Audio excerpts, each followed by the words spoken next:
I paid $250 for this mid-90s Delta 37195 joiner, and today we're going to find out if I bought a bargain or just 400 pounds of cast iron regret. Hey everyone, and welcome back. I'm Rick Fussell, and this is the Ingrain Workshop. So what the supervisor doesn't know won't hurt her, but she'll probably end up hurting me.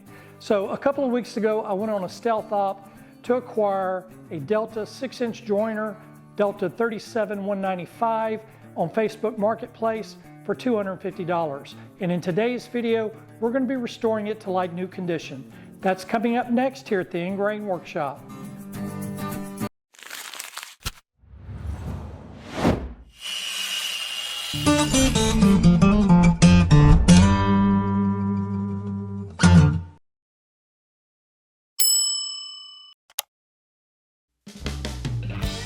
During transportation, the switch mounting bracket broke, so first order of business, that's getting welded back together. To get there, I'll start by pulling the switch assembly.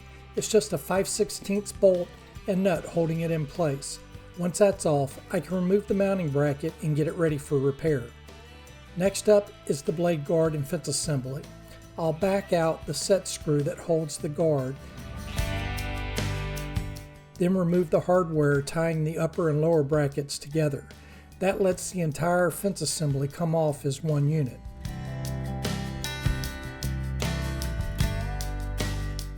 Once the fence is off, I can start breaking it down, removing the locking lever,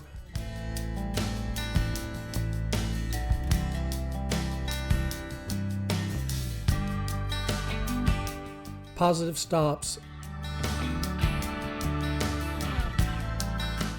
angle stops,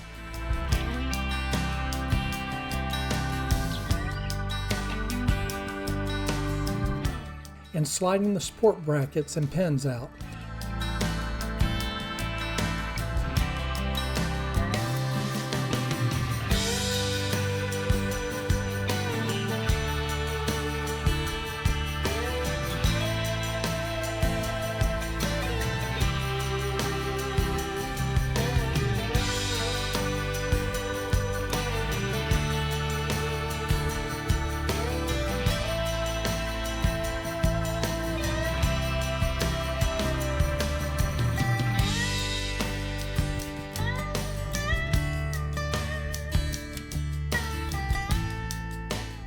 With the fence completely apart, I can remove the lower bracket from the base. There are a couple of alignment pins in the lower bracket, so I'll mark everything before separating it. That makes reassembly a whole lot easier. Before pulling the motor, I'll mark the motor mount locations. That way, when it goes back in, I've got a reference point for belt alignment.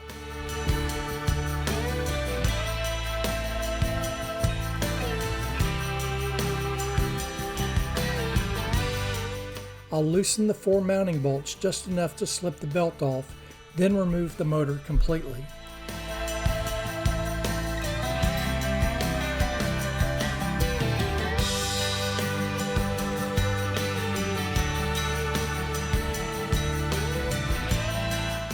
Now here's where things get interesting.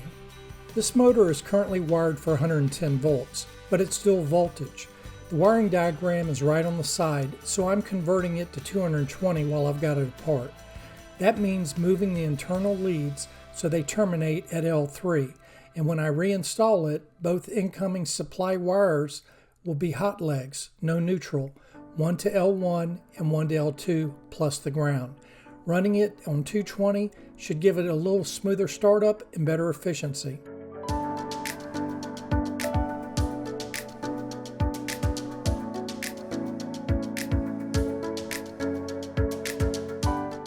With the motor out, I can separate the base from the cabinet. There are 3 bolts holding it in place, 2 on the in-feed side and 1 access through the dust chute on the out-feed side.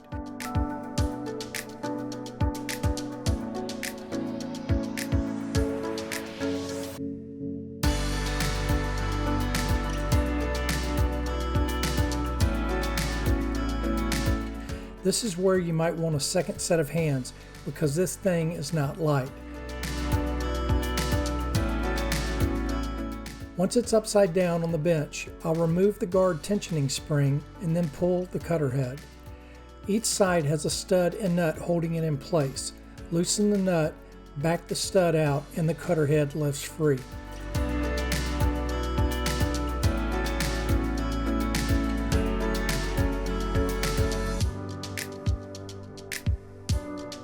From there, I'll remove the infeed table positive stops.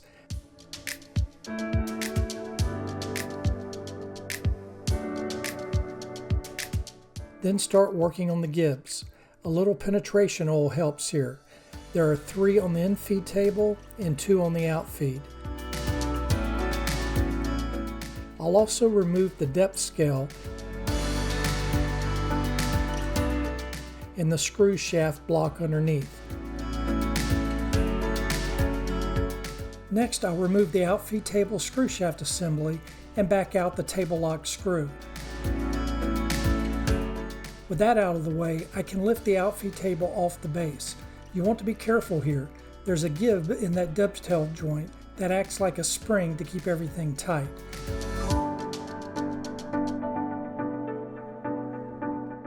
Then I'll pull the gib from the infeed side and move on to the adjustment lever assembly.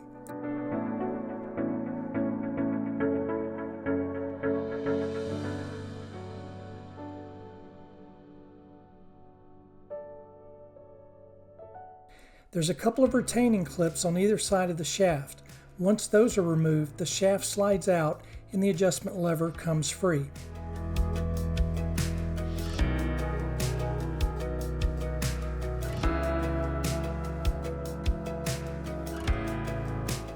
Now I can lift the infeed table off the base and finally remove the adjustment lever completely.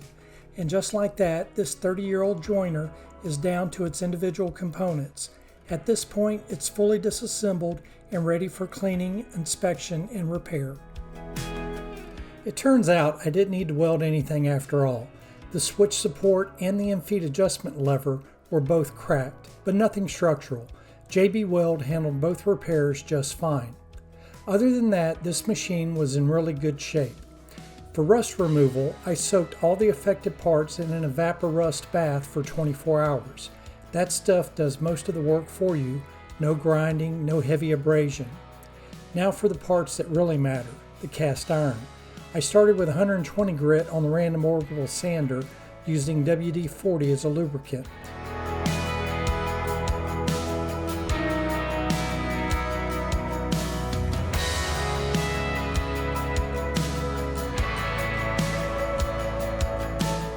Then worked through 220, 320, and finished with synthetic steel wool, reapplying WD-40 at each stage.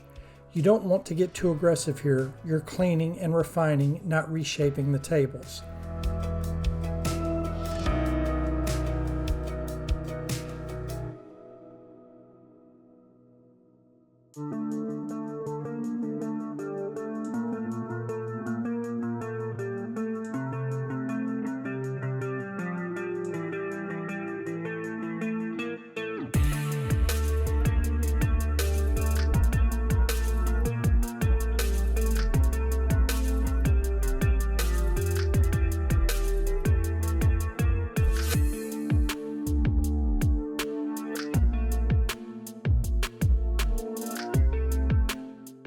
Once the fence, infeed, and outfeed tables were cleaned up, I sealed everything with a couple of coats of paste wax.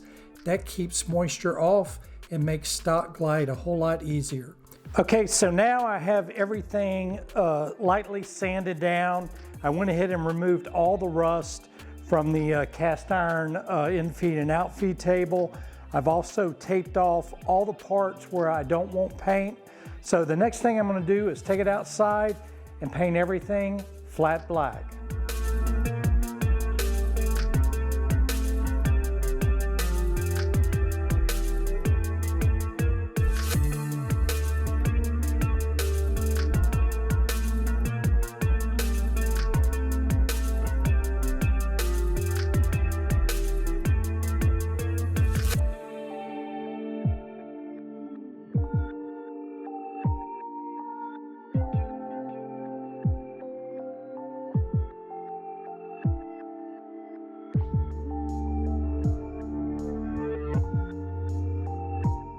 Okay, so I'm at a point now where I went ahead and degreased and washed down all the equipment.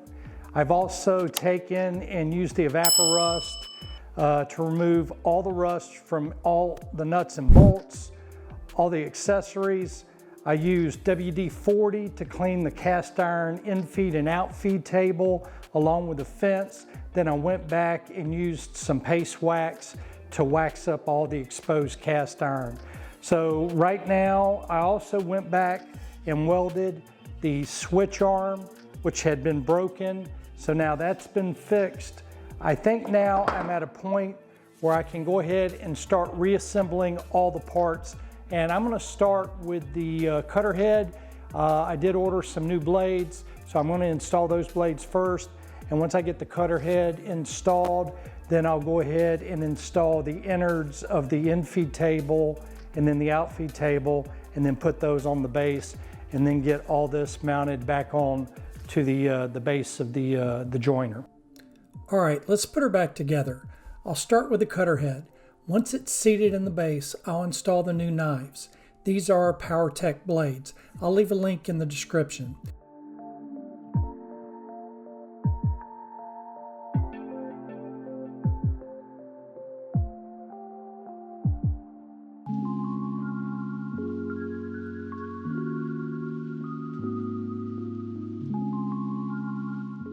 With the knives installed, I wrap the cutter head with tape.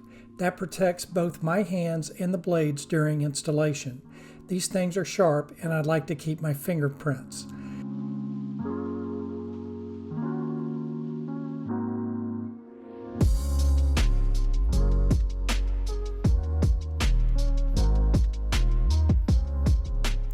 Next up is the in-feed table adjustment assembly.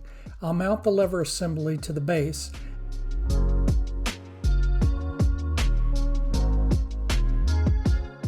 Before reassembly, I applied a fresh coat of grease to the dovetail ways and the fence ram. These surfaces slide against each other, so this is one of those small details that makes the machine feel new again. Then slide the in-feed table back onto the dovetail waves, making sure the gib is in place. Fresh grease went on all the dovetail surfaces earlier, and this is where it pays off. The table should move smoothly but still feel tight. Once it's seated, I'll reinstall the gib screws.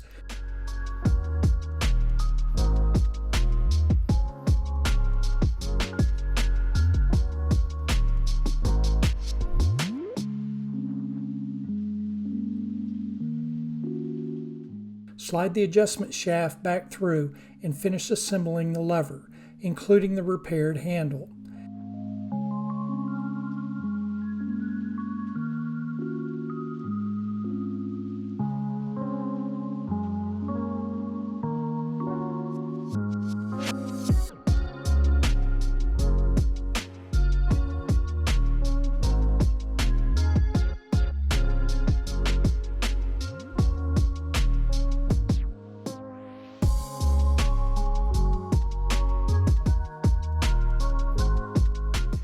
With the in-feed table installed, I can reinstall the depth scale and positive stops.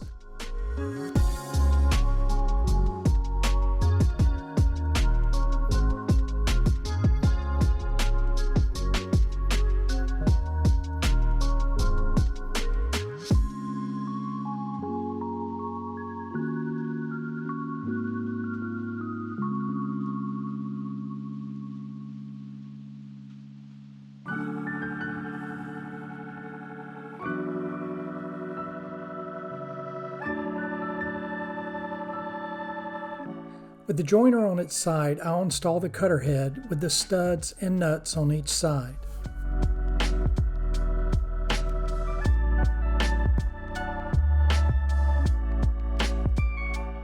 Now for the outfeed side.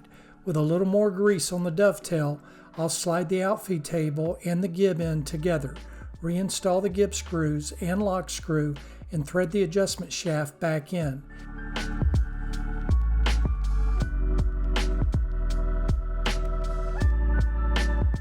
Before moving on, I'll check the tables for coplanar alignment using a straight edge and feeler gauges. If the tables aren't aligned here, Nothing else matters. Once the tables are dialed in, I can start rebuilding the fence assembly. Support brackets and pins go in first.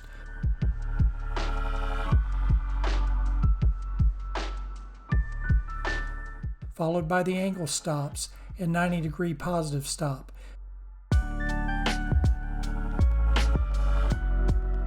Then the fence arm ram,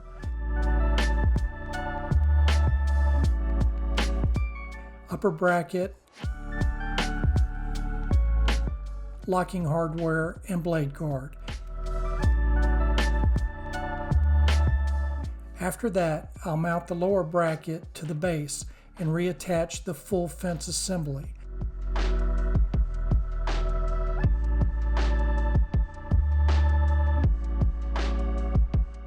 The guard spring and tension retainer go back on.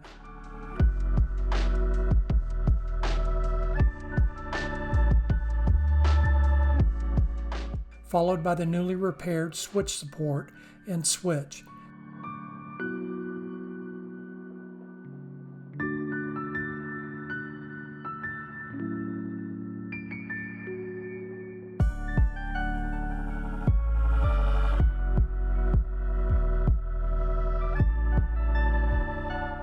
Now it's time to reconnect the motor.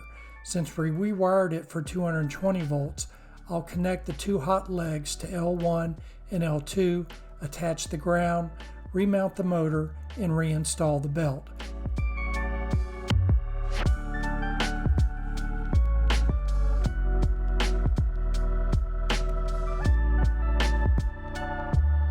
Back panel goes on, dust collection gets hooked up, and just like that, this 30-year-old joiner is ready to make some sawdust again.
Not bad for $250. If you want to see this Delta get a helical head upgrade, hit subscribe. We're just getting started. Well, that's going to wrap up this video. I hope you enjoyed the video, and if you did, then please hit that like and share button. It really helps out the channel. And if you're new here to the channel and you like DIY and woodworking projects, then I highly recommend that you smash that subscribe button. It's free and painless, and I'd also ask that you ring that bell icon. That way you can be notified of all our upcoming videos. To all you existing subscribers, I really appreciate all the support that you give this channel. Now I'll leave links in the video description below to any tools and equipment that I might have used on this build. And as always, I'm Rick with the Ingrain Workshop. Until next time, have a wonderful day and God bless.